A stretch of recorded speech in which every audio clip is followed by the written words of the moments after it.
Muito bem, nós vamos então iniciar o nosso trabalho de hoje. O Livro dos Espíritos, parte 3ª, Leis Morais, capítulo 10, Lei de Liberdade. A gente vai abordar hoje dois temas. Vai com Deus, Marcão. Um grande abraço, meu amigo. Fica com Deus. Capítulo 10, Lei de Liberdade. São dois itens que a gente vai estudar hoje. O terceiro item, liberdade de pensamento, e depois liberdade de consciência, itens 3 e 4. São dois temas que se complementam, então a gente vai fazer aqui uma abordagem geral envolvendo os dois. Bom, no item 3, liberdade de pensamento, questão 833, me lembra, antes da gente começar a tratar dessas nossas reflexões aqui em torno do Livro dos Espíritos, me lembra aquele pensamento de René Descartes, vivendo ali no século XVII. Ele trazia para nós aquela clássica mensagem, quando ele começava então a tentar entender um pouquinho mais sobre o mundo e a própria existência. Aí então ele se deixou levar por um pensamento cético, embora não fosse cético, e começava então a duvidar sobre tudo aquilo que ele tinha de conhecimento. Todas as aquisições intelectuais que ele tinha conquistado até então. E dessa dúvida ele foi levado a uma outra questão. Ele pensou assim: se eu duvido, eu penso. Se eu penso, logo existo. E aí então ele associou o pensamento como sendo uma consequência da própria existência. Porque quando a gente começa a entrar nesse campo da filosofia para tentar justificar o que é a existência, o que é a vida, será que você existe de fato? Então, assim, algumas viagens filosóficas que algumas pessoas se deixam levar fizeram com que Descartes chegasse a essa conclusão, e que para nós acaba sendo bastante interessante, porque realmente, para você saber da sua própria existência, você tem que ter essa capacidade de pensar, de raciocinar, consequentemente de sentir, de se emocionar. E tudo isso acontece, todas essas manifestações acontecem dentro do nosso universo íntimo. Consequentemente, o pensamento diz respeito apenas a nós, podendo, de acordo com o nosso desejo, de acordo com as nossas possibilidades, serem exteriorizados e aí então ser levado ao conhecimento das pessoas. Então aquilo que eu falo para vocês agora, como a gente fala todos os dias, nada mais é do que a manifestação daquilo que eu penso. E o interessante é que a gente sempre tem que ter consciência de que nem tudo que eu penso é certo, e nem tudo que é certo eu consigo alcançar com o meu pensamento, consigo compreender. Daí então que tudo que acontece, essa revolução íntima que acontece em mim o tempo todo, acordado, desperto, no estado de vigília, ou mesmo dormindo, quando o meu cérebro continua processando as informações, o meu espírito continua ativo, nós estamos sempre progredindo, porque a gente pensando, a gente faz avaliações, a gente determina objetivos, a gente esboça desejos de realizar alguma coisa, e aí então, através dessa experiência contínua, nós vamos então estabelecendo um objetivo, definindo uma forma de alcançá-lo, pensando nas consequências daquilo que a gente vai fazer. E quanto maior a nossa capacidade analítica, maior também é a nossa evolução. Porque muitas vezes, num estado ainda infantil do nosso desenvolvimento mental, intelectual, espiritual principalmente, nós muitas vezes nos deixamos levar pelo impulso, pelo instinto, sem avaliarmos as consequências daquilo que a gente faz. Daí então que Deus, colocando para nós esse atributo do pensamento e também o do livre-arbítrio, que a gente vai estudar futuramente, estabeleceu uma lei, a lei de causa e efeito, que é a sua mais sábia pedagogia, que faz com que nós aprendemos com as nossas próprias ações. Aquilo que eu faço me traz uma consequência. Essa consequência vai me estimular a continuar fazendo aquilo que eu decidi, se por acaso aquilo é certo, ou vai me mostrar um outro caminho, se por acaso eu cometi algum equívoco.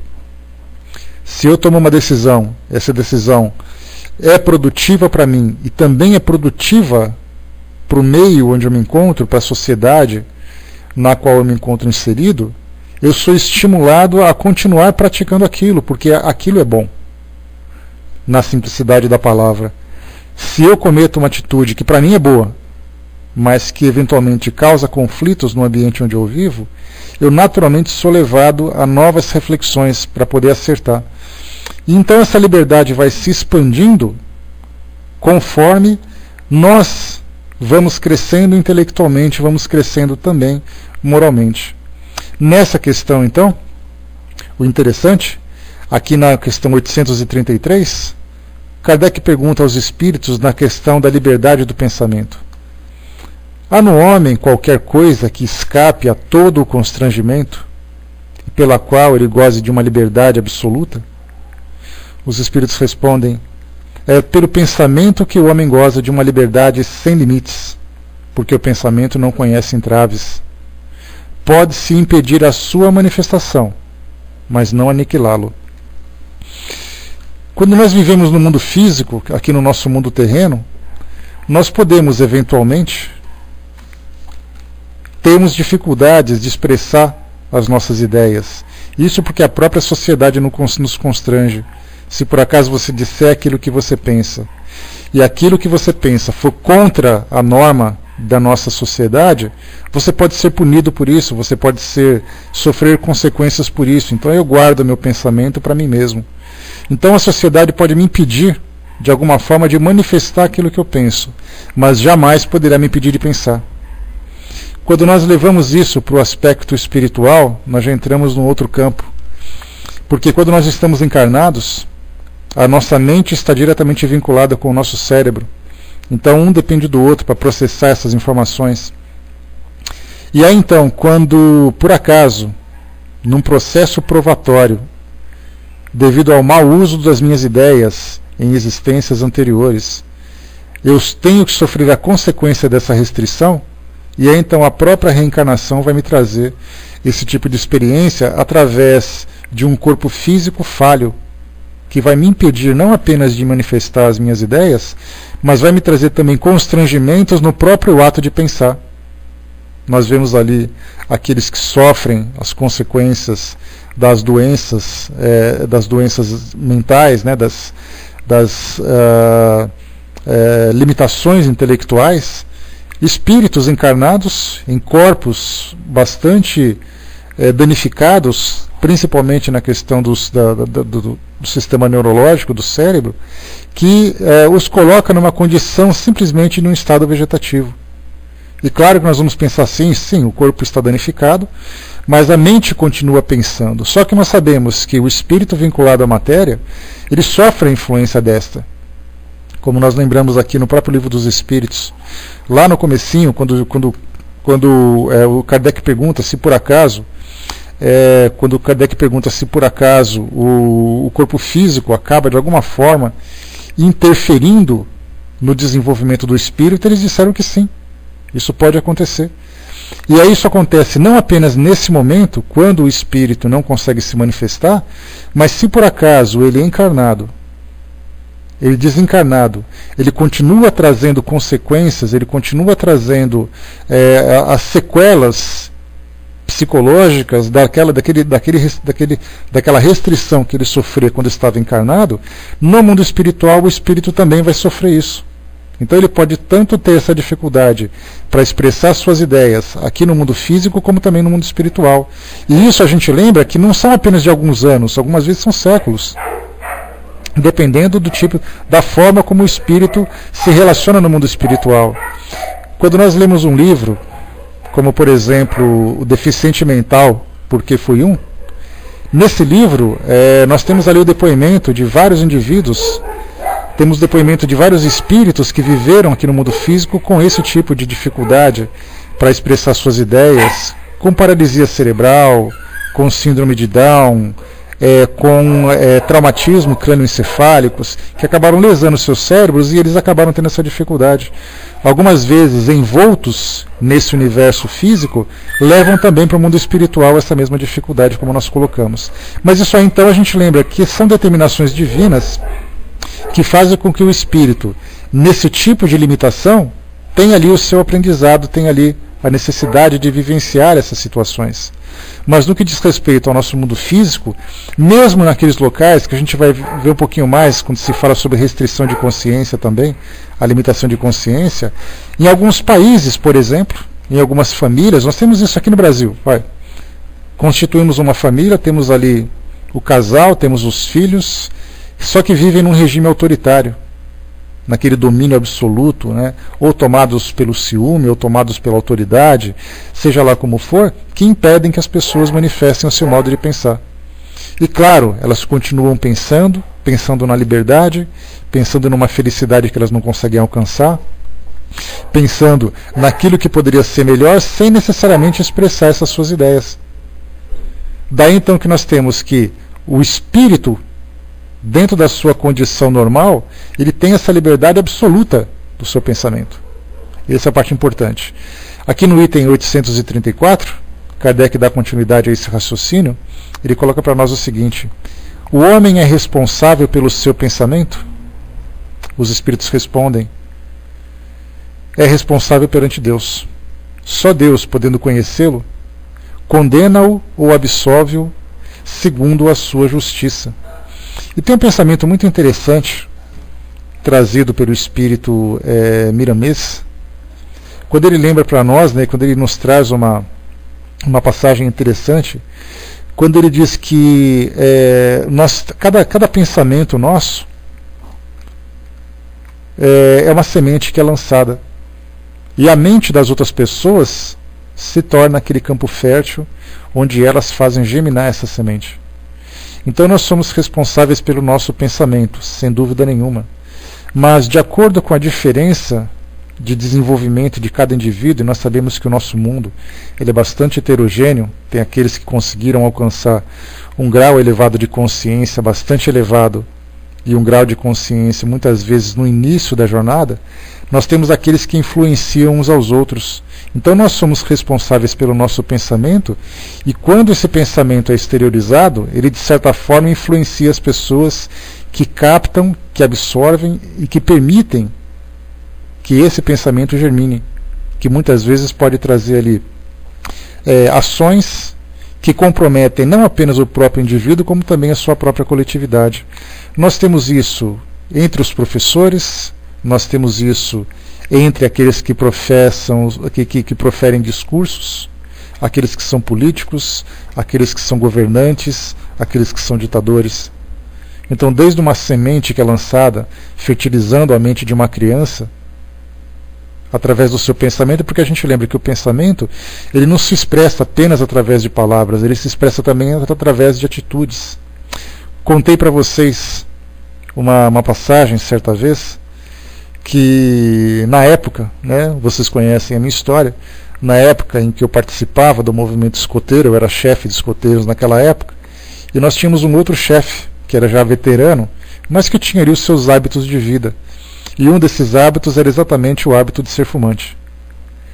E numa das reuniões, ele, sem pensar em qualquer tipo de consequência, estava ali satisfazendo o seu vício em meio às crianças.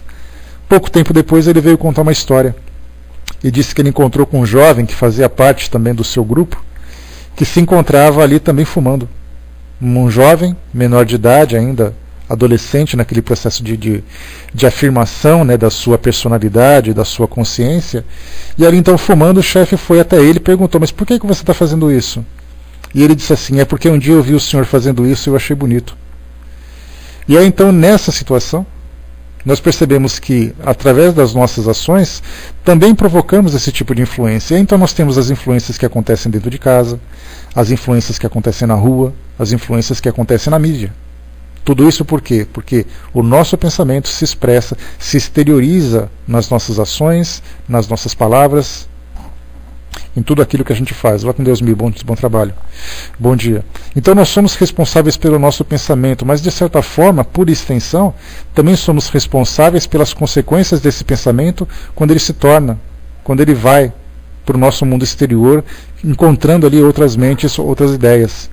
Lembramos também, quando nós falamos na história, quando nós encontramos na história. Adolf Hitler, por exemplo, nós lembramos que 1933, 1934, quando ele começou a fazer parte do partido nazista na Alemanha, ele começava então a fazer os seus discursos e a trazer novas ideias para fazer com que aquela nação que tinha sido subjugada pela derrota da Primeira Guerra Mundial, ali em 1918, começasse então a reconstruir o país, mas muito mais do que reconstruir o país, reconstruir também o modo de pensar daquela nação. E aí então, através dos seus discursos, ele foi assumindo uma posição de influência sobre a população, se tornou ali o líder daquela população, e de repente, em 1939, ele começou aquelas invasões. Começou na Tchecoslováquia, Polônia, Áustria, começou na Áustria primeiro, depois ele foi invadindo. Quando nós vimos, o mundo estava em guerra, porque um homem expressou as suas ideias e começou também a influenciar as mentes de outras pessoas. Nós vemos na China, nós vemos no Iraque, por exemplo, quando Saddam Hussein há pouco tempo executado. De nada, Wagner, grande abraço. Mais uma vez ali, há pouco tempo executado. Também influenciava aquelas pessoas, produzindo ali homens que eram terroristas, homens bomba, guerreiros, religiosos fanáticos. Tudo isso por quê? Porque o pensamento simplesmente se expressa e provoca essa influência. Então nós somos responsáveis pelo nosso pensamento, sem dúvida nenhuma. Só que essa responsabilidade também se traduz naquilo que nós influenciamos em outras pessoas. E vemos isso o tempo todo na política. Mais uma vez, a gente lembra de movimentos grevistas, movimentos conflituosos, decisões que são tomadas, tudo porque mentes estão produzindo ideias, essas ideias sendo transferidas. Então, nessa liberdade de pensamento, nessas duas questões que Allan Kardec propôs para nós aqui, nós temos primeiro que desfrutamos dessa liberdade absoluta. E depois ele fala, já que nós desfrutamos dessa liberdade, porque é impossível nós desvincularmos aquilo que é liberdade e daquilo que é responsabilidade. Toda liberdade gera responsabilidade. Daí então que dentro do nosso livre-arbítrio, mais uma vez que nós vamos estudar futuramente, nós veremos então que o nosso livre-arbítrio ele é restrito, de acordo com a nossa capacidade de assumir as responsabilidades. Porque se você tem liberdade absoluta, você deve ter capacidade de assumir as responsabilidades, responsabilidade absoluta também por aquilo que se faz. Então temos ali liberdade de pensamento e responsabilidade por aquilo que se faz. Responsabilidade perante nós, a nossa própria consciência, que a gente vai estudar no nosso próximo capítulo agora. Responsabilidade perante Deus, que é aquele que observa todas as nossas ações e nos submete a todas as situações que nos levam a correção, ao desenvolvimento, ao crescimento, e também responsabilidade perante aqueles que tiveram contato com as nossas ideias. Um pequeno lampejo de pensamento que se exterioriza, ele traz uma consequência às pessoas que estão ali. Se eu fizer, por exemplo, uma crítica, porque a gente fala de ditadores, a gente fala de grandes políticos, mas no dia a dia, vamos supor que eu pego ali o Brás, por exemplo, e faço uma fofoca contando ali que a Sandra fez alguma coisa. A Sandra pode ter feito ou não, mas o fato de eu expressar a minha ideia e passar para o Brás já significa que para o Brás a concepção que ele tem a respeito da Sandra já modificou. A visão que ele tem já ficou diferente. Quer dizer, assim, ele já começa a olhá-la com outros olhos, simplesmente porque eu expressei essas ideias. Então a gente vê que é assim. Aquilo que eu faço, uma piada que eu conto, um comentário que eu faço, um ensinamento que eu transmito, uma crítica, seja lá como for, sempre vai gerar uma consequência. Daí então a importância que na vida de relacionamento, a gente lembra o fato de estarmos encarnados, ele serve para nós também aqui como uma escola que vai nos educar principalmente pela convivência. Porque tudo aquilo que eu faço em sociedade me traz uma consequência de aceitação, de indiferença ou de recusa. Dentro desses três elementos, significa que eu vou começar, então, através da convivência, a moldar meu caráter, moldar a minha personalidade. Porque eu posso expressar minha ideia sem me importar com o que o outro faça. Mais dia ou menos dia, eu serei responsabilizado por isso. Porque eu tenho o direito de dizer o que eu penso. Mas eu tenho também o dever de assumir as responsabilidades por aquilo que eu faço, como nós já dissemos. Então a nossa vida de relação ela tem exatamente esse objetivo. Então se pergunta, por que o ser humano tem que encarnar? Qual é o objetivo da reencarnação? De nós estarmos aqui no mundo físico. Nós não poderíamos crescer, nós não poderíamos evoluir simplesmente no mundo espiritual. No mundo espiritual, o espírito, a gente lembra, na liberdade que ele desfruta fora do corpo físico, ele se coloca numa condição, tirando aquele lado psíquico, tirando aquele lado afetivo, ele se coloca quase numa condição de autossuficiência. Porque ele não precisa de ninguém para construir, não precisa de ninguém para suprir as suas necessidades de vivência, digamos assim. Já no mundo físico, ele precisa se alimentar, ele precisa vestir, ele precisa fazer parte de uma família, ele precisa fazer parte de um grupo social. Daí então, quando nós encarnamos, nós entramos nessa escola com muitas restrições para a liberdade do espírito, mas temos a liberdade do pensamento. Mas aí então, nessa convivência, nesse feedback constante que nós recebemos daquilo que a gente faz, daquilo que os outros fazem, então assim a gente vai trocando essas experiências. E aí então a gente vai aprendendo aquilo que é o certo, aquilo que é errado. E aí então que os nossos valores vão se aprimorando, porque nós vimos ali há pouco tempo, né, estudando aqui, até mesmo aqui no Livro dos Espíritos, nós falamos sobre liberdade natural, aquela liberdade que todos nós temos o direito de desfrutar, e falamos da escravidão, que foi o item anterior. Quando nós falamos de escravidão, a gente lembra que simplesmente é o exercício da força, é o exercício do poder de um indivíduo sobre o outro.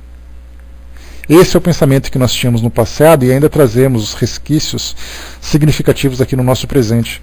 Então hoje, quando nós percebemos que um indivíduo tem a capacidade de exercer um poder sobre o outro, se ele não souber fazer isso adequadamente, ele vai aprender com as consequências negativas. E aqueles que se submeteram de alguma forma a esse poder também vão aprender com essas próprias restrições. Então lembramos sempre, liberdade de pensamento, responsabilidade por aquilo que se pensa. Porque algumas vezes eu posso até não lesar as pessoas, é um pensamento meu, mas eu fico me consumindo por esse pensamento, me prejudicando. Que está certo que eu vou dizer, ninguém tem nada com isso. Claro que ninguém tem nada com isso, mas o prejuízo vai ser meu. Então, o meu pensamento gera consequências sobre mim, gera consequências sobre os outros. Porque eu posso ficar durante as minhas noites, durante os meus dias, simplesmente pensando e criando ideias. E alimentando cada vez mais essas ideias, e ali então eu vou me isolando cada vez mais se essas ideias não são compatíveis com o ambiente onde eu vivo. E esse isolamento também vai me trazer consequências, porque nós sabemos que o indivíduo, pela própria lei de sociedade que a gente estudou, o indivíduo tem necessidade de viver em comunidade. Ele precisa compartilhar, ele precisa ensinar e precisa aprender também. Então daí então que o pensamento para esse indivíduo, daquilo que ele pensa, da qualidade do seu pensamento, é que vai determinar exatamente o seu grau de evolução. O Braço colocou esquisito devido a uma questão mal explicada do Livro dos Espíritos. As pessoas pensam que no mundo espiritual só se comunicam por pensamento. De certa forma, Braço, a gente já pode até colocar que as pessoas se comunicam pelo pensamento, só que elas se expressam de outra forma, né, conforme ela vai se desprendendo desses valores, porque na verdade ela se expressa pelo pensamento. É ela que não percebe, porque ela acredita estar falando. Porque eu falo com você, mas você não precisa necessariamente ouvir, porque são as energias que estão ali. Porque a gente lembra o seguinte, quando você fala em voz e você fala em audição, necessariamente você diz assim, eu falo porque o ar que eu respiro entra nos meus pulmões e quando eles saem, eles vibram as cordas vocais. Muito bem. Essas vibrações, essas ondas acabam se propagando pelo ar, pelo ambiente onde eu me encontro, atinge o meu ouvido, faz vibrar aquela estrutura interna do meu ouvido, essa vibração é interpretada pelo meu cérebro. Então a gente percebe que tudo isso é uma questão, digamos assim, física. No mundo espiritual você não tem o físico, você tem apenas a energia. Então lá eu falo com você, você entende que eu estou falando, mas na verdade eu estou pensando e você está também ouvindo, entre aspas, através do pensamento. Então na verdade nós acreditamos que isso acontece. Mas é impossível no mundo espiritual você falar se você não tem essa estrutura física que nós temos para poder ali produzir o som. Né? Então eu falo acreditando que eu estou falando, e você ouve acreditando que está ouvindo, mas na verdade é pensamento conectado com o pensamento. Parece estranho, né? Mas essa é uma realidade. Algumas vezes eu posso estar gritando, mas gritando no meu silêncio eu estou ouvindo o meu próprio grito. que na verdade é o meu pensamento que produz esses ecos, digamos assim, esses ecos de energia, né, que nos envolvem. Então, dessa forma, a gente pensa sempre assim, é aquilo que nós acreditamos, não aquilo que acontece. Porque o mundo espiritual, fora da matéria, ele por si só já tem um funcionamento próprio.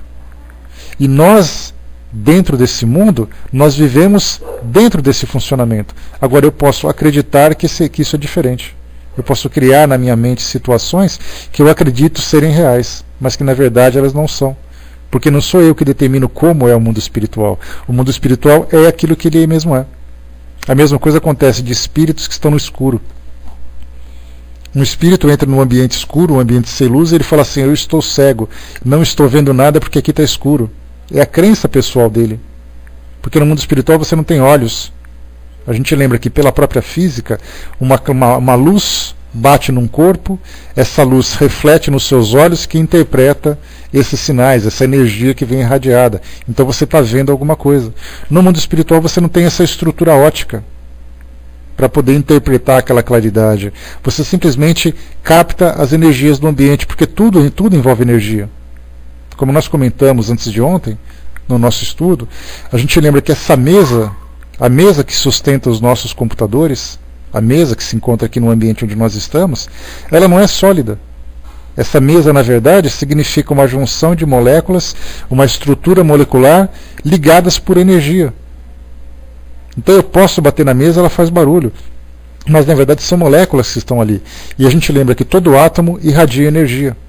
Portanto, qualquer coisa que exista no universo irradia de certa forma energia. Eu só preciso ter a habilidade, a capacidade de perceber essas energias. Por isso, então, a gente lembra sempre que os espíritos no mundo espiritual, eles acreditam naquilo que para eles é real. Mas não significa necessariamente que seja real. Tá? Eu não sei se eu compliquei, eu não sei se eu esclareci assim, mais ou menos esse raciocínio. No nosso próximo item 4, liberdade de consciência, aqui a gente é uma consequência, né, um segmento daquilo que nós estudamos da liberdade do pensamento. Questão 835. A liberdade de consciência é uma consequência da liberdade de pensar? Primeiro é importante a gente fazer uma interpretação do que vem a ser consciência. E para nós, né, nós temos ali a consciência no sentido de autoentendimento e consciência moral no sentido dos valores que apontam, nos valores que conduzem as nossas ações, né? O Wagner colocou, né, só quem vê realmente o que é real é espírito puro, é porque ele está desprendido de qualquer tipo de ilusão. E eu não vejo nem, talvez, Wagner, como um espírito puro, um espírito mais desenvolvido, que não esteja muito preso, que não esteja mais preso àquilo que o mundo terreno pode oferecer, ele já tem a capacidade de ter um entendimento maior. Agora, naturalmente, que o espírito puro tem entendimento absoluto de tudo. Mas esse entendimento já começa, só o fato de você estar no mundo espiritual e você já não viver em função das referências físicas, das referências materiais que nós temos hoje, já é o suficiente para que você tenha um entendimento, né, daquilo que é e daquilo que não é. Quando você pega, por exemplo, um espírito que anda aqui pelo nosso ambiente físico, e aí então ele se depara em frente ao imóvel, a uma residência, a uma igreja, a um hospital, seja lá como for, e a porta está fechada e ele diz assim, eu não consigo entrar, significa que ele está interpretando a sua realidade dentro de uma perspectiva física. Agora, quando você pega um espírito que já é evoluído, ele simplesmente se transporta pelo pensamento aonde ele quer, sem nenhum tipo de barreira, embora ele não seja puro, ele já tem um esclarecimento maior. Né? Então tudo depende do quê? Do nosso grau de desprendimento dessas referências físicas que nós vivemos hoje, que ela é exatamente oposta àquilo que o mundo espiritual oferece, que é simplesmente o mundo das energias e o mundo da matéria. Né? Então são essa diferença que precisa ser estabelecida. Então nós falávamos sobre a consciência do próprio indivíduo, né? Que é a própria filosofia, né? Exatamente, cada espírito relatando a sua própria realidade.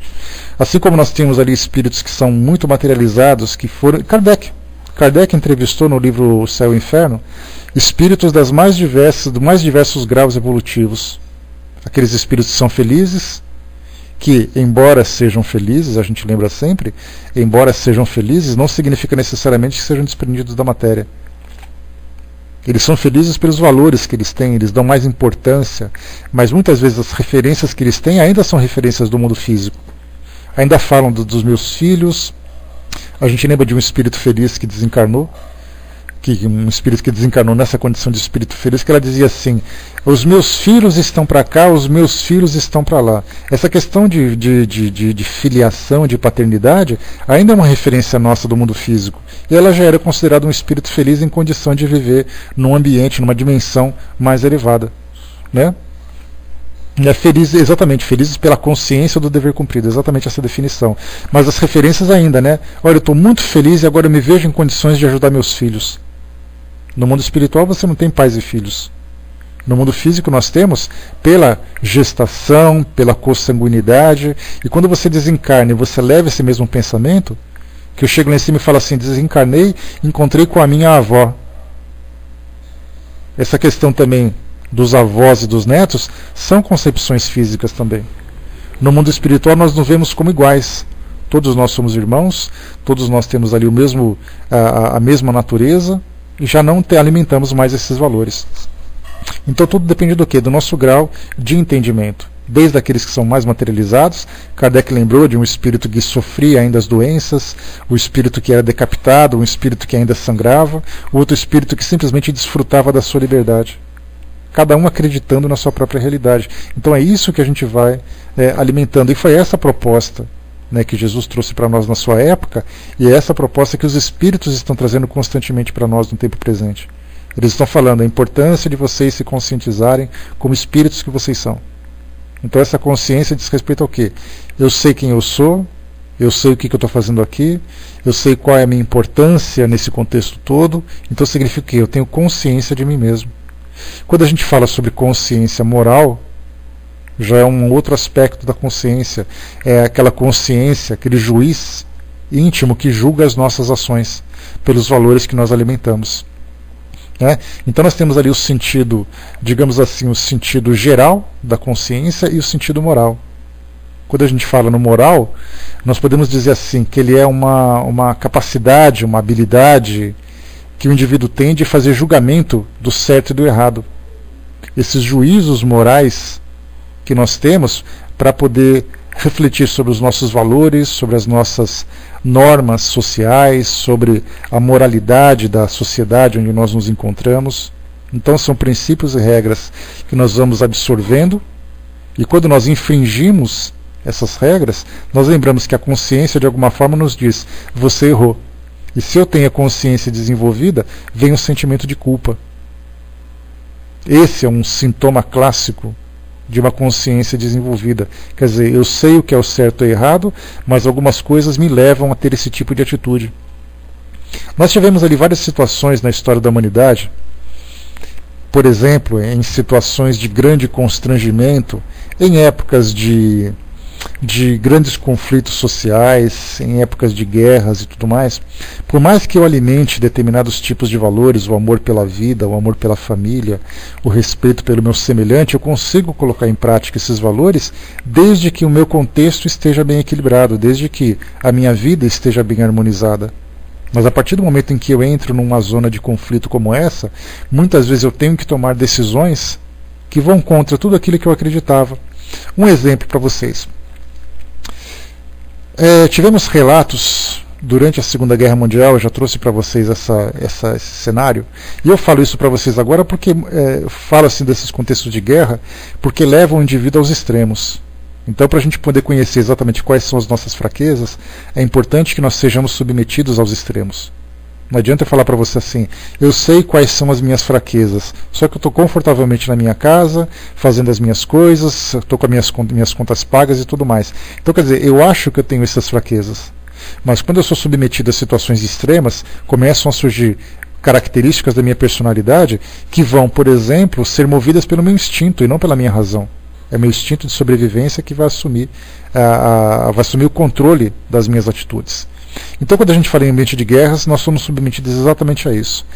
Então, durante a Segunda Guerra Mundial, logo no final, quando já a Alemanha nazista se encontrava já ali num declínio, nós tínhamos ali de um lado, né, vindo do lado oeste nós tínhamos ali os americanos, né, com as tropas inglesas se aproximando da Alemanha, e do lado leste nós tínhamos ali os soviéticos também chegando dos dois lados para tentar sufocar cada vez mais a Alemanha. Só que durante a vinda, principalmente do exército soviético, nós tínhamos ali os soldados que, conforme a literatura descreve, eles eram bestas humanas. Aqueles homens que não tinham qualquer tipo de respeito, qualquer tipo de valor, pareciam bárbaros do passado da Idade Medieval.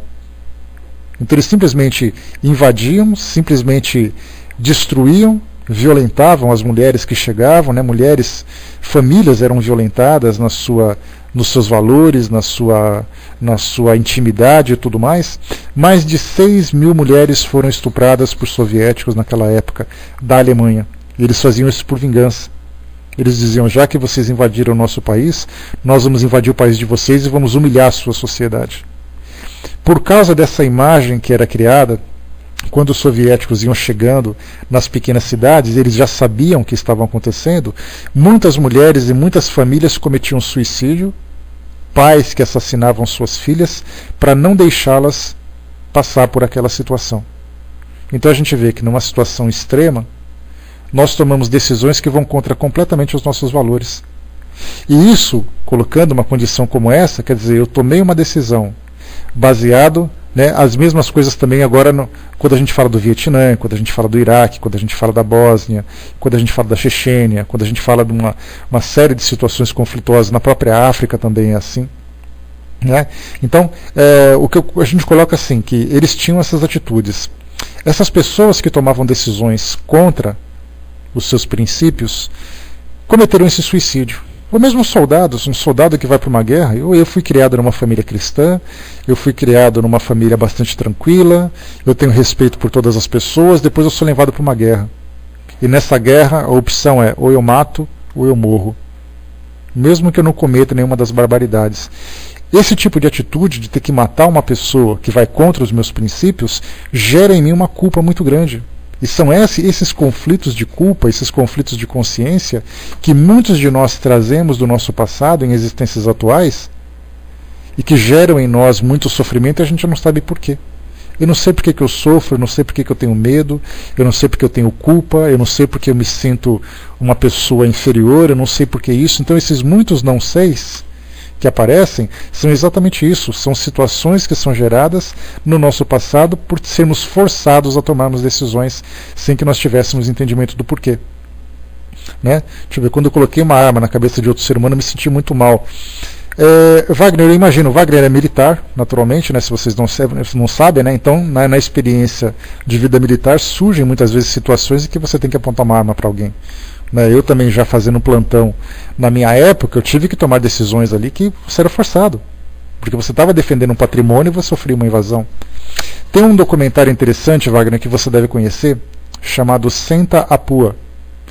Esse Senta a Pua, ele é um documentário que traz um histórico do que foi a Força Aérea Brasileira durante a Segunda Guerra Mundial.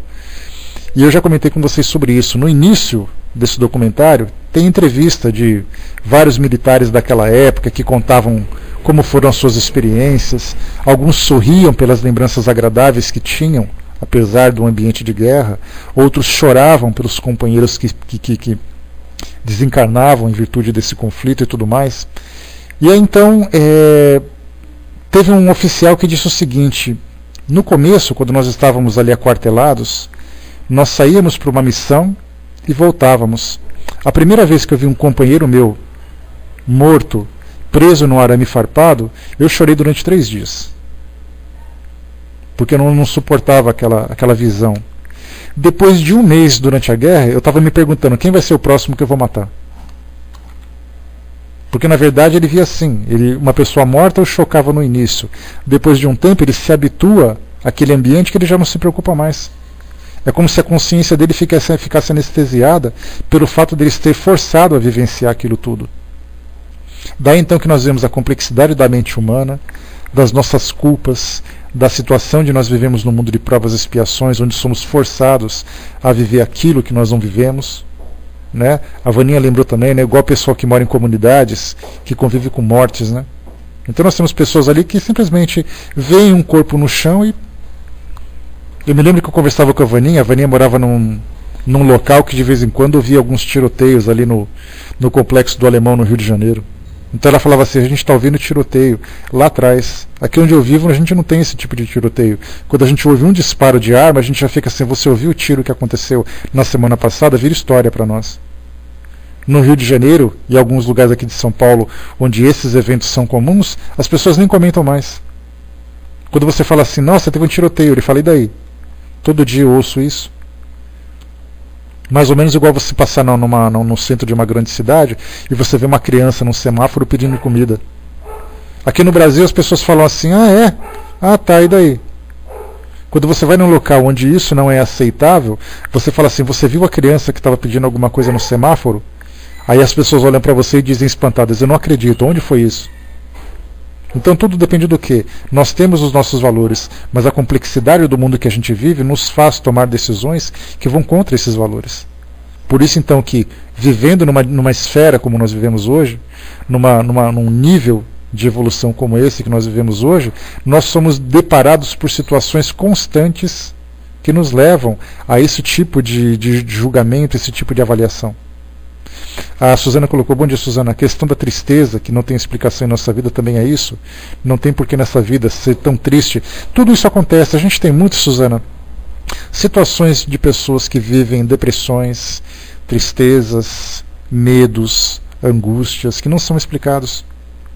E isso por quê? Porque nós trazemos no nosso inconsciente o registro daquilo que nós vivemos no passado. Então hoje nós não temos lembrança dos fatos que nos envolveram naquele passado, mas certamente temos a resposta daquela experiência. Então, se por acaso eu tive medo, foi porque alguma coisa me provocou esse medo. Mas o que exatamente? A gente não sabe. Exatamente porque essas lembranças seriam muito prejudiciais, mas as sensações elas permanecem conosco. Nós vemos pessoas, por exemplo, mulheres, temos homens que têm pavor de sexo. Para nós, nos tempos de hoje, a gente vai dizer assim, não acredito que tem alguém que tenha medo de sexo. Quais foram as experiências que ele vivenciou no passado? Aí então entra o trabalho dos profissionais de saúde, da medicina, da psiquiatria, da psicologia, para tentar fazer com que essa situação seja revertida. Situações que foram constrangidas a situações humilhantes, pessoas que foram constrangidas a situações humilhantes, pessoas que foram violentadas na sua intimidade. Tudo isso geraram nessas pessoas esse tipo de situação, né? Eu tenho de tudo, né? Eu não sou triste como os outros, sou triste comigo, né? A questão é sempre a gente fazer uma autoavaliação, um autoconhecimento. Nós temos hoje, né, a psicoterapia, que nos faz fazer uma volta no nosso interior para saber exatamente que tipo de pensamento nós alimentamos, porque às vezes a gente está tão fixo, acostumado a pensar de um jeito, que a gente não sabe por quê. E de repente a gente precisa de um estímulo para poder mudar o nosso modo de pensar.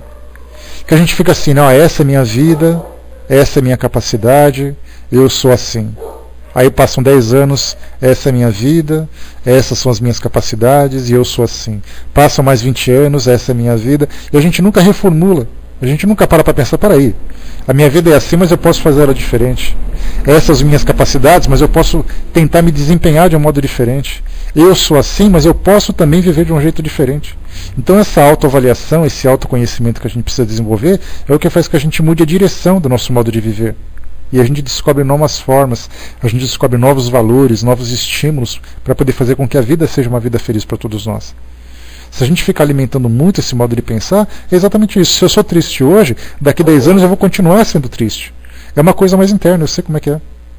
Né? Todos nós temos essas situações, mas é importante a gente fazer com que a nossa vida seja vista de um modo diferente, seja direcionada de um modo diferente. Aí sim a gente vai ver que tudo começa a se transformar. É essa rotina de tristeza que a gente vive constantemente, é o que faz com que a gente continue sendo assim para sempre. E nós temos pessoas que vivem assim.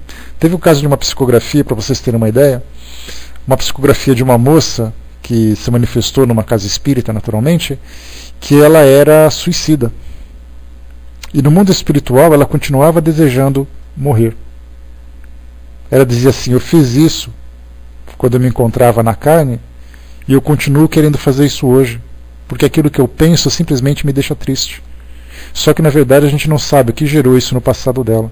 uma culpa muito grande, um sentimento de arrependimento que a consome constantemente. Tudo isso por quê? Porque a consciência dela estabeleceu determinados tipos de valores, mas a sua realidade, o seu tipo de vida, fez com que ela tomasse decisões diferentes. E aí então a culpa foi criada. Então a gente lembra sempre, né, daquele processo que a gente sempre orienta, né? Esse aqui. Está aqui, ó, essa sigla, que é o arrependimento, é a expiação e é a reparação. Eu posso me arrepender daquilo que eu fiz, mas eu só vou conseguir aliviar essa minha culpa, aliviar esse arrependimento, quando eu aprender a sofrer as consequências daquilo e eu trabalhar para poder restabelecer aquilo que eu criei de problema. Eu estou extremamente arrependido de ter dito alguma coisa ruim sobre a Ju, de ter feito uma fofoca sobre a Ju. Quais são as minhas atitudes então? Eu corrigir isso tudo, eu conversar com a Ju, falar que eu estou arrependido e tal, o que eu posso fazer para ajudar? Ir lá e falar para a pessoa que eu estava arrependido, que eu não fiz isso, que eu não fiz aquilo. Vai com Deus, você for, bom dia. Então a gente tem esse processo todo.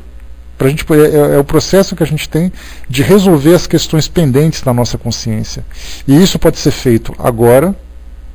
Naturalmente a gente lembra que existem situações que são realmente problemáticas, que muitas vezes não podem ser resolvidas simplesmente pelo fato de a gente ter vontade de fazer a coisa. Dependem de uma série de situações, de participações também. Então eu posso resolver agora, ou existe alguma coisa que se torna mais, quer dizer, eu resolvo alguma coisa a curto prazo, a médio prazo ou a longo prazo.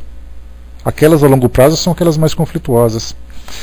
Para vocês terem uma ideia, deixa eu pegar aqui agora deixa eu ver se eu acho aqui uma mensagem. Eu fiquei imaginando que um dia eu fosse usar, só que naturalmente eu tinha que ter me programado para isso. Eu vou ler para vocês aqui um drama de um espírito que trouxe para nós uma psicografia. Torçam para que eu ache fácil, senão a gente vai ter que passar por uma outra oportunidade. Deixa eu ver se eu acho aqui.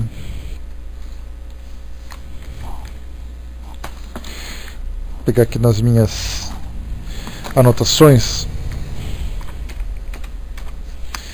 Eu vou ver se eu acho. Se eu não achar, vou ter que deixar para uma outra aqui. Vou ter que pesquisar nos meus arquivos. Mas conta mais ou menos um espírito que se manifestou naquela mesma casa espírita daquele outro caso que eu contei para vocês. Era um espírito de uma mãe que viveu durante a Segunda Guerra Mundial. Ela era polonesa, judia. Ela foi presa pelo exército nazista, foi levada para um campo de concentração. E ela tinha 2 filhos. E como acontecia de hábito naquela época, para quem assistiu ao filme A Escolha de Sofia, é mais ou menos no mesmo contexto. Essa mãe foi submetida à seguinte questão. Os soldados nazistas disseram para ela: escolha um dos seus filhos para morrerem. Se você não escolher nenhum dos dois, os 2 vão morrer. Ela não conseguiu escolher nenhum e os 2 foram executados. Isso pelo sadismo daqueles indivíduos, né, que gostavam de ver assim as pessoas nessa situação. Então nada mais cruel do que você fazer para uma mãe escolher qual filho que vai viver. E por causa dessa dificuldade de fazer essa escolha, ela vivia desde aquela época até os tempos atuais, já se passando 60 anos, com essa culpa a consumindo. Isso por quê? Porque é a consciência que estava dizendo para ela aquilo que ela cometeu. O Dourado colocou, né, a consciência nada mais é do que todos os valores eternos, né, que em nosso interior carregamos. A consciência é atemporal.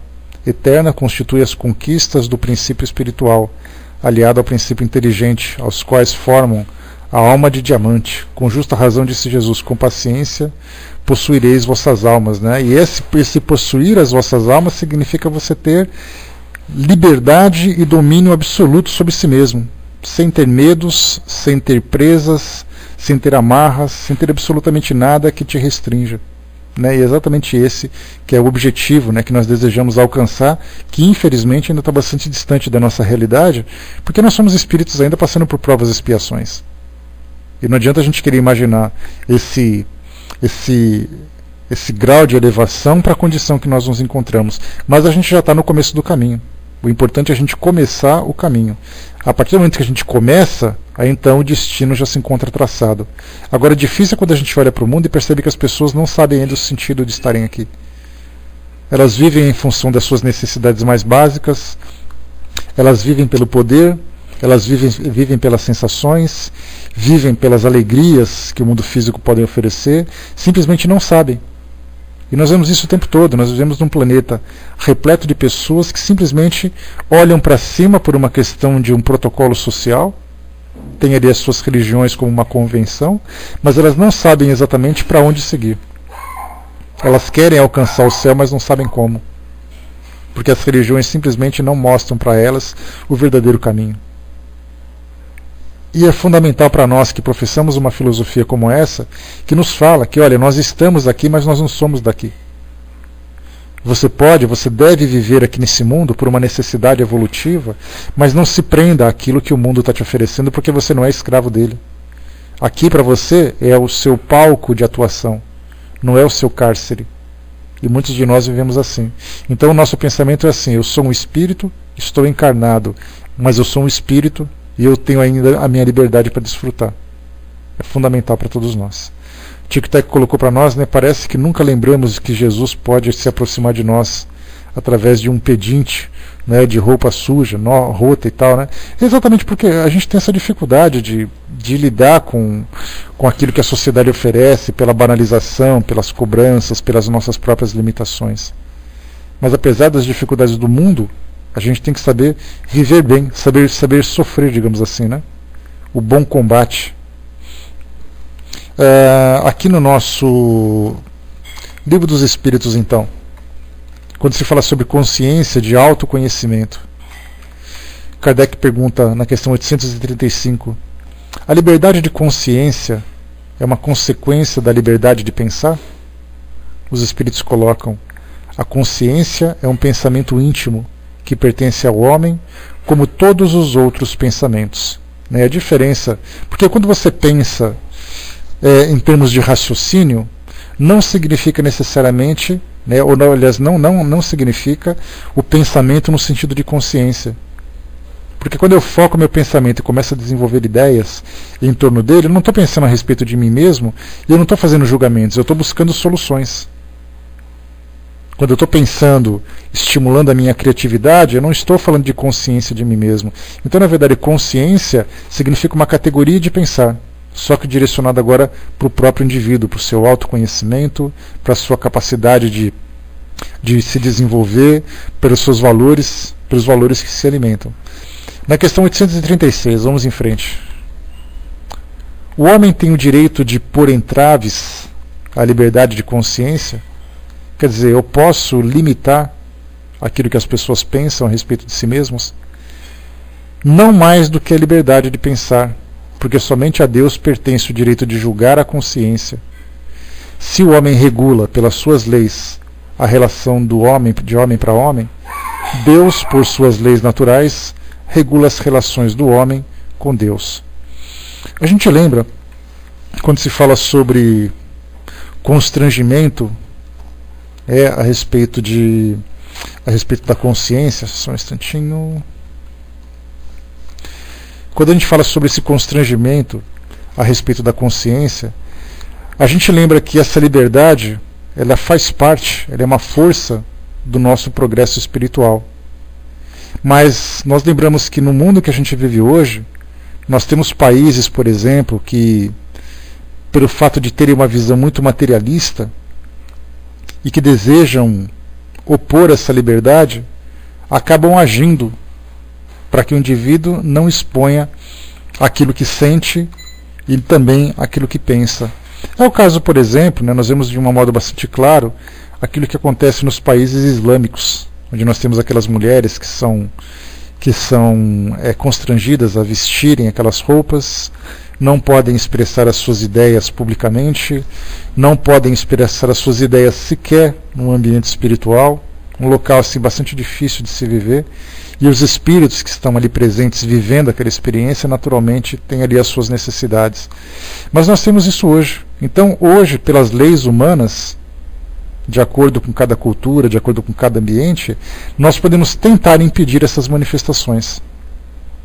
Expressar essas mesmas ideias, como acontece com o pensamento e também com esses valores. Porque eu tenho os meus valores, mas a situação que eu vivo hoje, as leis, me forçam a agir de modo diferente. Um exemplo claro disso, nós lembramos de uma notícia que saiu recentemente de uma adolescente que cometeu suicídio num daqueles países islâmicos, não lembro exatamente qual país que era, mas ela cometeu suicídio pelo seguinte, porque ela foi estuprada, e para poder fazer com que o estuprador não fosse condenado, ela foi obrigada a se casar com ele. Saiu notícia no jornal. Se vocês quiserem, dê uma chegadinha na seção Imprensas e Notícias, lá do espiritismo.net, que vocês vão encontrar essa notícia no mês passado. E aí então o que aconteceu? Ela tinha os valores dela.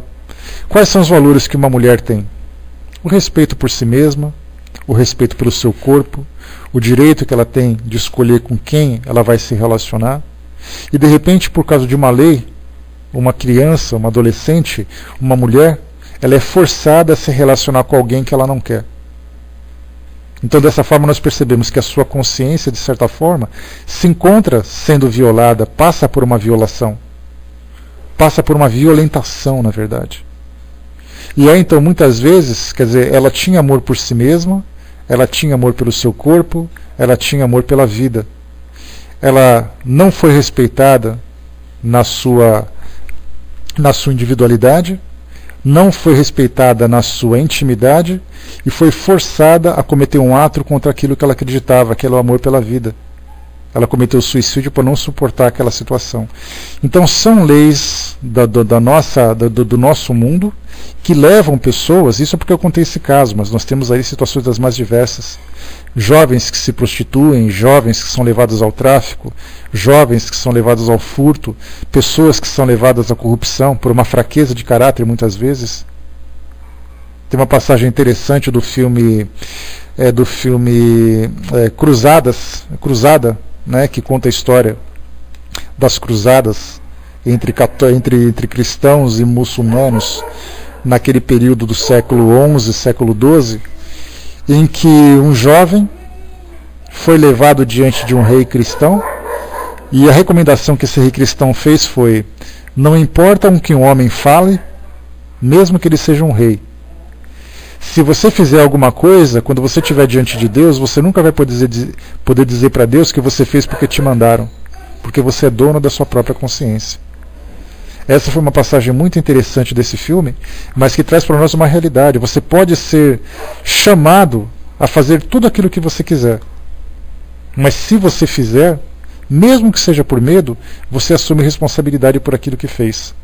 Ainda que tenha o atenuante de ser ali coagido, de ser ameaçado, de ser forçado, você fez aquilo. São essas as situações que a gente observa. E no nosso mundo hoje, muitas vezes por muita crueldade do ser humano, e nós sabemos que nós temos isso, a crueldade do ser humano nos leva, nos força a praticar, né, a praticar atos, a ter atitudes que vão contra a nossa própria vontade. Então, leis humanas e comportamentos da sociedade nos levam a essas situações de violar a nossa própria consciência. Mas intimamente, aquilo que a gente faz é exatamente aquilo que a gente assume. Eu fiz aquilo que eu tinha que fazer, eu fiz aquilo que eu tive vontade de fazer, eu fiz aquilo que eu fui levado a fazer, mas fui eu que fiz. E aí então sou eu e Deus. Então não importa o que falem, não importa o que façam, não importa aquilo que pensem a meu respeito. Sou eu e Deus. Então, perante os homens, eu tenho um comportamento que viola essa consciência. Perante Deus, é o que eu vou responder perante essa consciência. O Brás lembrou, né, até por karma, teremos que renascer em um mundo islâmico. Né? Eu li certa vez, Brás, só a título de ilustração, eu li certa vez que existem alguns espíritos, principalmente do sexo feminino, que optam ou são conduzidos a esses mundos, onde as mulheres passam por situações bastante difíceis, por um processo de autoeducação. Era o caso de uma mulher, por exemplo, que tinha vícios na sexualidade, ela tinha ali uma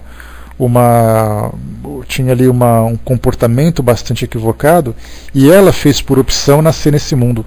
Ela disse assim: eu quero nascer naquele mundo, porque se eu não for submetida a um regime rigoroso como aquele, eu vou continuar falhando. E naquele local, a gente lembra que naquele mundo, naquele ambiente, se por acaso uma mulher se comporta dessa forma, ela corre o risco de ser apedrejada. Num mundo como o nosso, ela sofre críticas. No mundo ocidental, ela sofre críticas, ela sofre ameaça, ela pode ser expulsa de casa, coisa e tal. Lá naquele mundo, ela é ameaçada de morte. Então ela optou por viver num mundo como esse por seu processo de autoeducação. E assim como tem pessoas que optam assim: olha, eu prefiro nascer. Tchau, vai com Deus, Sandra, dá um beijo nas crianças lá. Tem pessoas que optam em nascer com deficiências físicas e deficiências mentais como um processo de autoeducação. Então, fisicamente, socialmente, sexualmente, financeiramente, tudo para nós serve como processo educativo. Só que nesses casos são os extremos que nós escolhemos, né? Exato, né? Quer dizer, uma sociedade que tem ainda esse tipo de comportamento, né? Mas que certamente vai evoluir pela própria lei do progresso, nós sabemos, né? Deixa eu ver aqui, o Dourado colocou para nós humanos temos um defeito crucial, proveniente de nossas falsas interpretações das existências que possuímos. Dentro de nós, duplo centro de gravidade, ou seja, uma pequena fração da consciência, aliada a uma grande parte da estrutura egóica, né? Exatamente, agregados psíquicos. Isso faz do homem um ser com diversas personalidades, né? Ora o ego, ora a consciência, né? Compete a nós desintegrarmos todos os elementos subjetivos, ficando assim uma consciência livre. O interessante, Dourado, é que eu me lembro quando Joana de Ângeles, escrevendo a sua série psicológica, ela fala exatamente assim, tentando descrever aquilo que nós somos hoje como seres psicológicos, e mostram a série de conflitos que nós temos daquilo que nós desejamos fazer e daquilo que nós conseguimos fazer. Né? E dentro desses conflitos todos, tudo então vai se juntando, vai se somando e geram em nós esses medos, esses ciúmes, essas invejas, essa baixa autoestima, tudo por causa disso tudo. Então, na verdade, psicologicamente, nós somos seres extremamente complexos, que temos um trabalho extremamente grave para fazer ainda para nos libertarmos desses conflitos. Faz parte da nossa natureza. Né? Mas mais dia ou menos dia a gente vai conseguir alcançar. Né? Mais uma vez, a doutrina espírita, muito mais do que simplesmente falar sobre espiritualidade, falar sobre vida após a morte, que é muitas vezes o que a gente imagina, né? Que ela tem a função de descrever o mundo espiritual e a nossa relação com esse mundo. Na verdade, ela nos leva a uma viagem interior de autoconhecimento extremamente profunda. E se nós conseguirmos vivenciar esse aspecto da doutrina de autoconhecimento, de exercício de valores, de educação de condutas, a gente vai conseguir ser feliz com muito mais rapidez. Então a gente vai conseguir sair rapidamente dessas situações. E no mundo espiritual não é diferente, porque muitos espíritos que desencarnam, que vão para esse novo ambiente, chegam nesse local trazendo ainda características dessa personalidade egóica. Trazendo ainda características dessa personalidade materialista. E lá no mundo espiritual vai continuar sofrendo tanto quanto sofreu aqui. Porque ele não consegue se libertar. Ele chega no mundo espiritual com a autoestima baixa, ele chega no mundo espiritual depressivo, porque a depressão de que depressão é só do mundo terreno, né? Não é não, gente. Nós vamos encontrar muita gente com depressão no mundo espiritual, porque perdeu alguém, porque deixou de viver, porque não consegue mais fazer, ele começa a se consumir nesse processo de culpa, que infelizmente acaba depois fazendo com que ele sofra muito mais no mundo espiritual. Porque isso é psicológico. E psicológico é algo que nós levamos para onde quer que nós vamos. Se eu falo de doenças físicas, quando eu desencarno, eu me liberto dessa doença física. Agora, quando eu falo de distúrbios psicológicos, o meu psiquismo me acompanha onde quer que eu vá.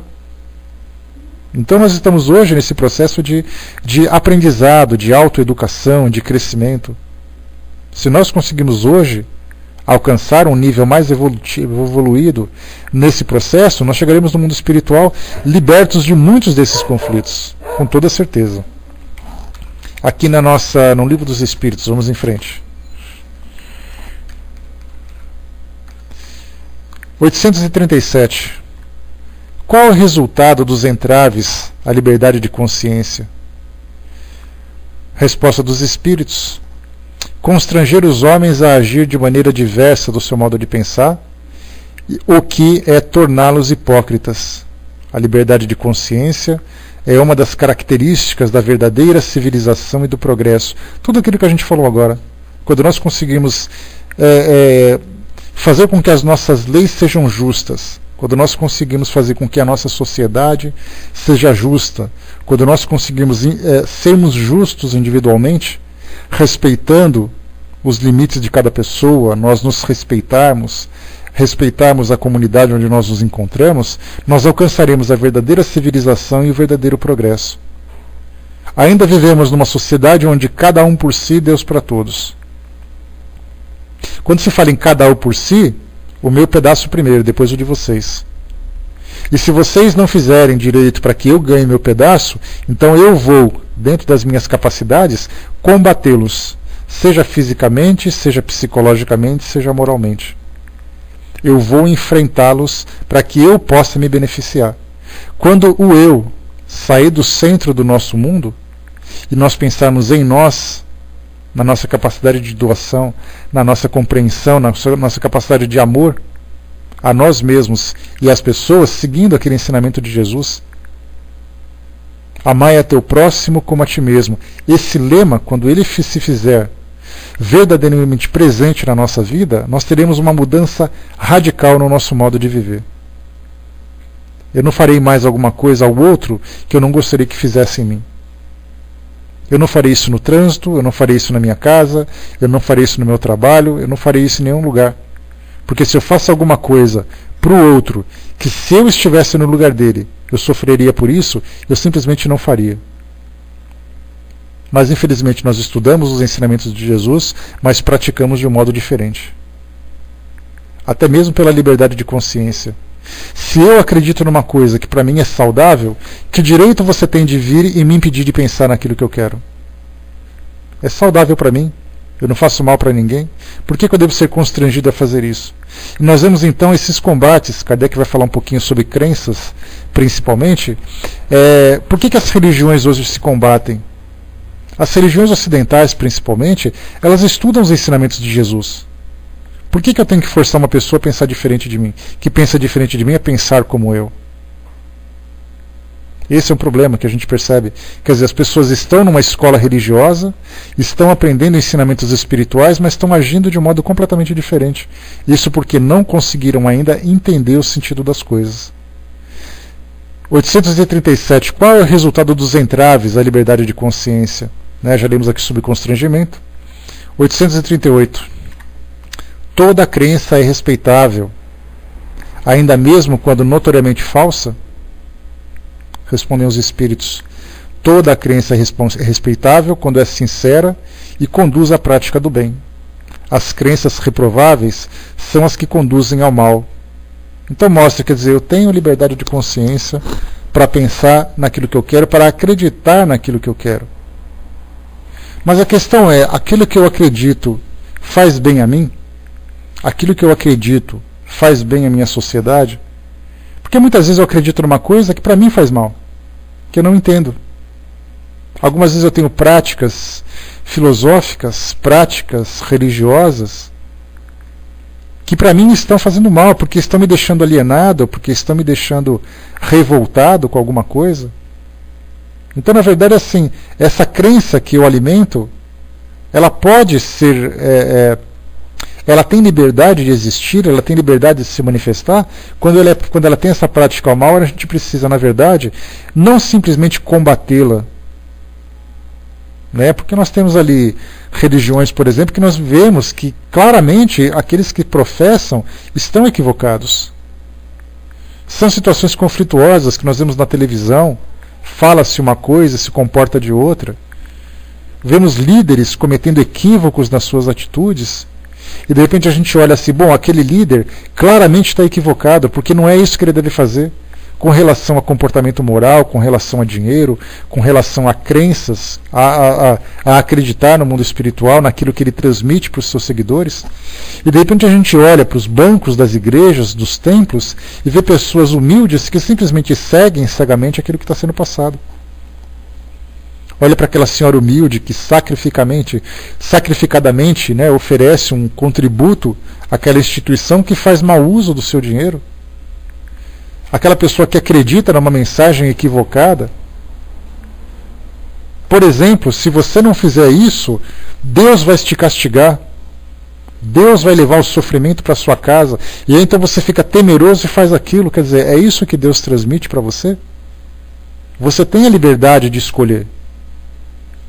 Porque dá a impressão, Ju, quando a gente fala sobre isso, dá a impressão de que a gente fala sempre assim de religiosos que são corruptos, religiosos isso, religiosos aquilo. Na verdade a gente fala de detalhes simples. A forma como você transmite um ensinamento, uma fantasia, uma ilusão, que basta você seguir Jesus que você vai ser salvo. Na verdade Jesus não quer ser seguido, Jesus quer ser, na verdade, ele quer ser um modelo para a nossa própria conduta. E a gente acha que seguir Jesus significa você rezar o tempo todo. E aquele que transmite esse ensinamento está, de certa forma, limitando aquele modo de pensar. E aí então a gente pensa, essas religiões, essas crenças devem ser combatidas? Aí então nós, quando fala em combate, a gente pensa que nós estamos levantando os nossos escudos, as nossas lanças e enfrentando como nas cruzadas do passado. Na verdade o que nós precisamos fazer é a reeducação. Através do exemplo, através do modelo, através da sabedoria, através da palavra. Para mostrar aquilo que existe de positivo e aquilo que existe de negativo, mas sem violar a crença daquela pessoa.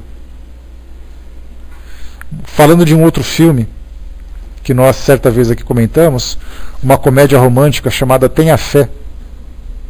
Um filme bem legal. Numa passagem, um jovem, né, um jovem padre da Igreja Católica Apostólica Romana faz uma pregação na sua missa, naquele momento do sermão.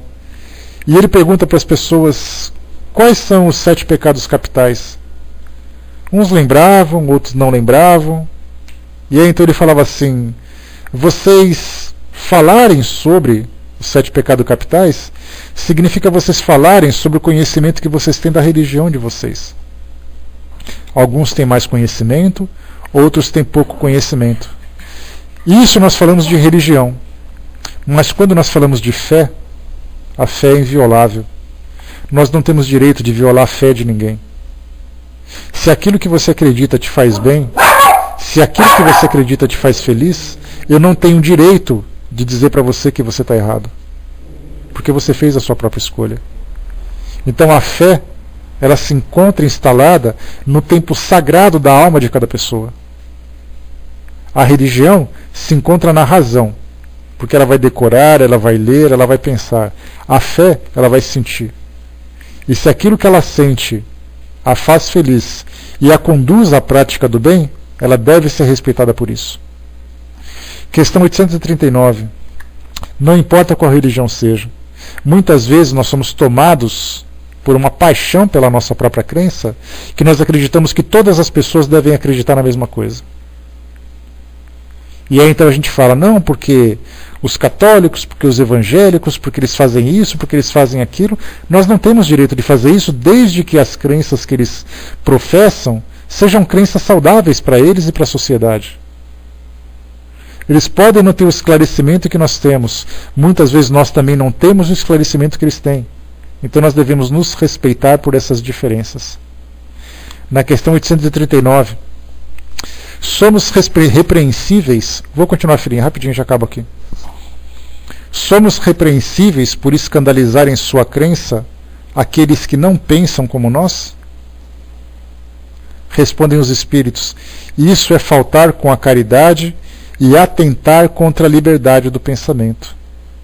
A própria Constituição do Brasil diz que todos nós somos iguais perante a lei e eu tenho liberdade de pensar, liberdade de agir, liberdade de acreditar, desde que respeite os limites da sociedade.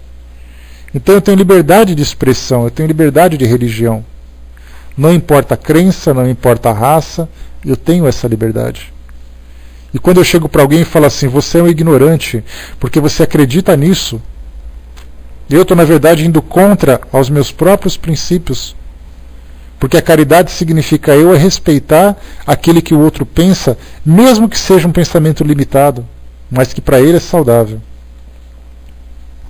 Questão 840. Será atentar contra a liberdade da consciência ou pôr entraves às crenças que podem perturbar a sociedade? Olha só, quando nós enfrentamos uma situação que já começa a trazer transtornos, trazer ali desequilíbrio para a nossa sociedade.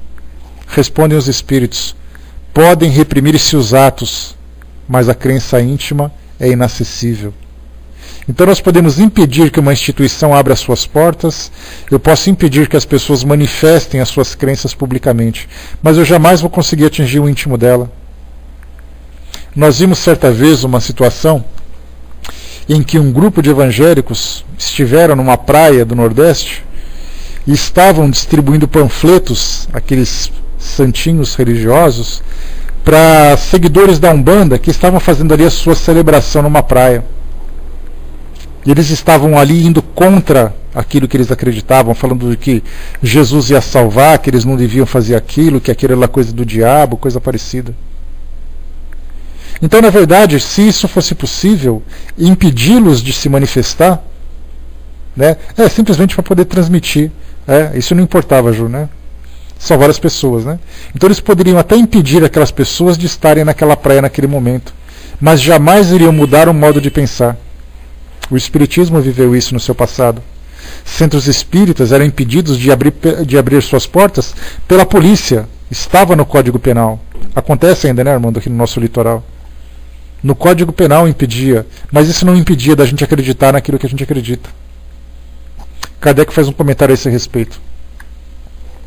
Reprimir os atos externos de uma crença, quando esses atos acarretam qualquer prejuízo aos outros, não é atentar contra a liberdade de consciência, porque essa repressão deixa à crença sua inteira liberdade. Mas é importante a gente lembrar quando a gente fala sobre educação. Se por acaso uma crença apresenta uma conduta equivocada, nós não vamos conseguir fazer com que ela se transforme através da repressão, mas através da educação. Os escravos sofriam isso no passado, vocês se lembram quando lemos um pouquinho sobre história?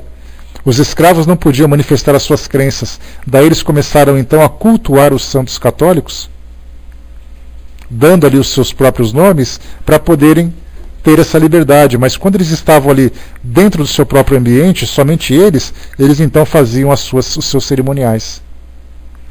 Então, na verdade, é a educação que vai modificar o nosso modo de pensar. Pois é, né, Ju? Lembrando do passado, né?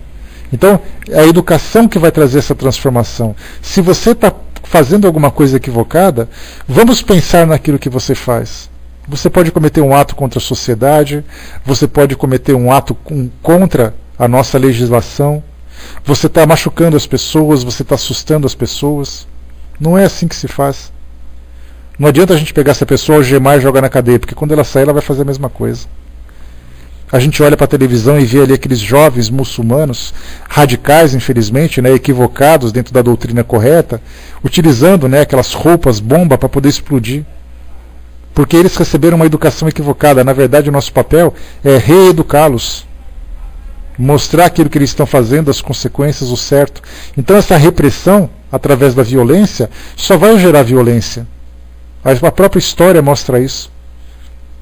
Mas a educação de consciências é o que vai fazer a grande diferença.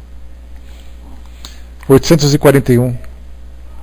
Devemos, por respeito à liberdade de consciência, deixar que se propaguem as doutrinas perniciosas, ou podemos, sem atentar contra essa liberdade, procurar conduzir para o caminho da verdade os que se desviaram para falsos princípios?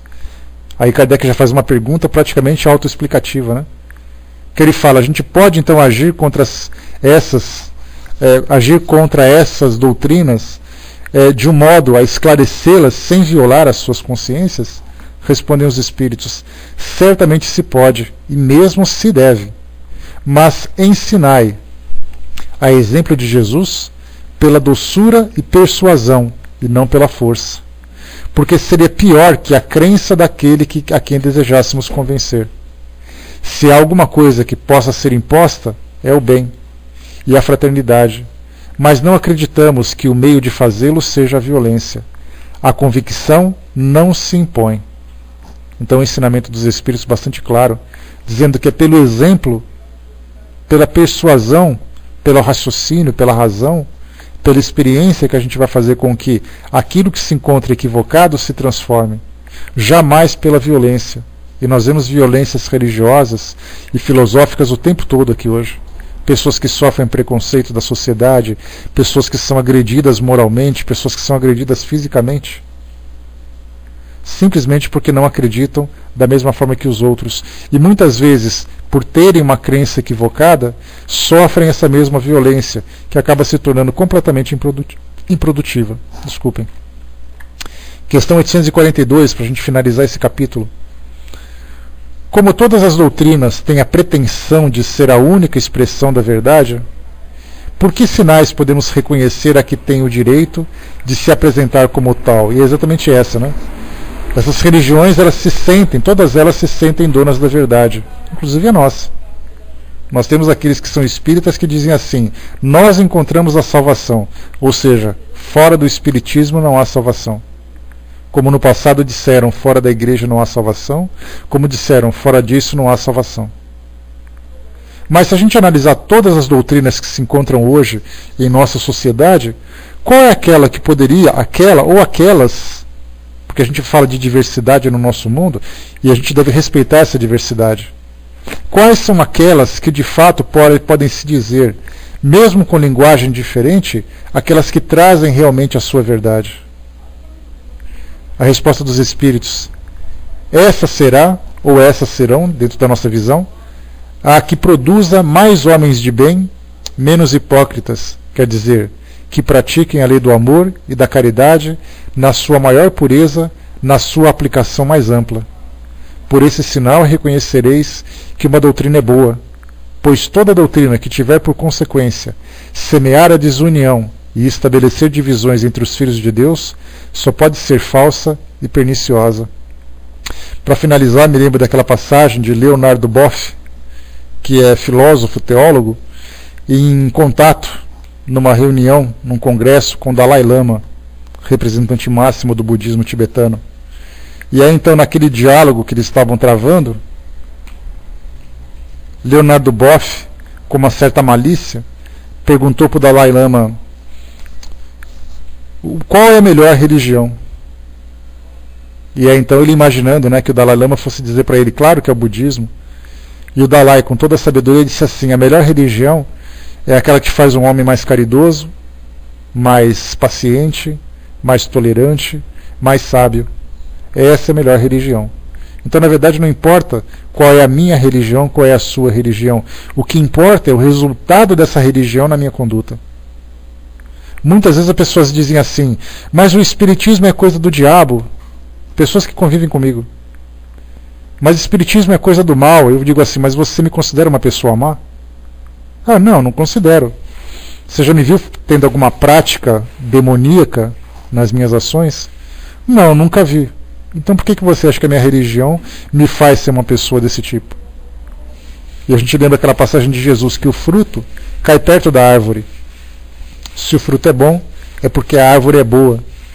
Se o fruto é mau, é porque a árvore é má. Então, na verdade, a gente pensa assim: é o homem que demonstra, através das suas ações, aquilo que ele acredita. Se eu tenho uma religião e a minha conduta é compatível com aquilo que aquela religião faz, mas a minha conduta me torna egoísta, me torna prepotente, me torna agressivo, significa que a minha religião é má. Se eu sou um homem de bem como resultado das minhas crenças, significa que a minha crença é positiva. Então, na verdade, todas as doutrinas que conseguem transformar o homem num homem de bem é uma doutrina verdadeira. E ela precisa, na verdade, os ajustes necessários para mudar os seus dogmas, para mudar os seus rituais, porque muitas vezes a gente fica muito preso nisso. Eu acredito que eu só vou ser salvo se eu ficar de joelhos. Na verdade, eu serei salvo quando eu conseguir me salvar das minhas próprias ações. Eu não vou ser salvo por dar uma contribuição em dinheiro numa igreja. Eu não vou ser salvo por frequentar ela todos os fins de semana ou todos os dias. Eu não vou ser salvo porque eu vou ter que obrigatoriamente ler aquele livro. Mais uma vez, o que vai me salvar de mim mesmo são as minhas ações sustentadas pelo amor e pela caridade na sua maior pureza e na sua aplicação mais ampla. É isso que torna verdadeira uma doutrina. Fora isso, todas elas são completamente falsas ou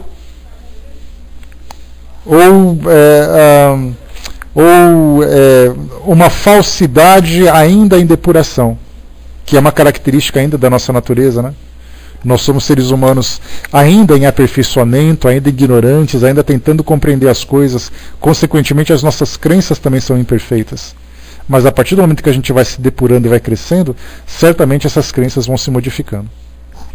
Meus amigos, fechando por aqui então o nosso estudo de hoje, estudamos sobre liberdade de pensamento e liberdade de consciência, né? Eu espero que esses nossos raciocínios tenham sido produtivos, né, nos levando a esse entendimento.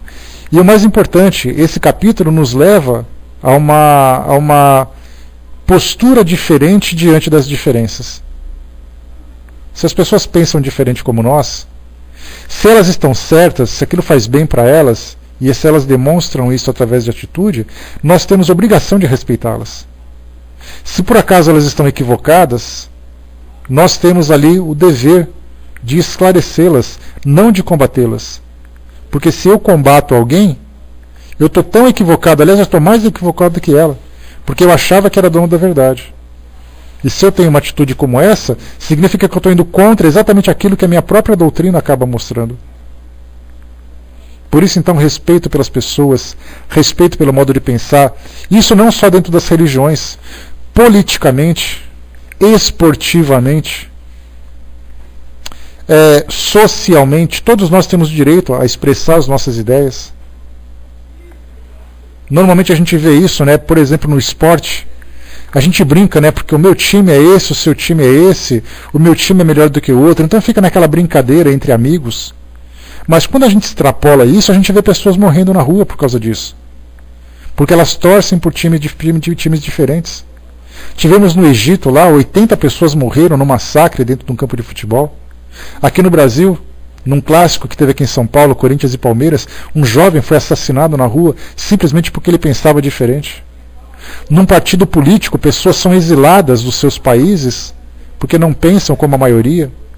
Religiosamente, vemos templos religiosos sendo invadidos e depredados por pessoas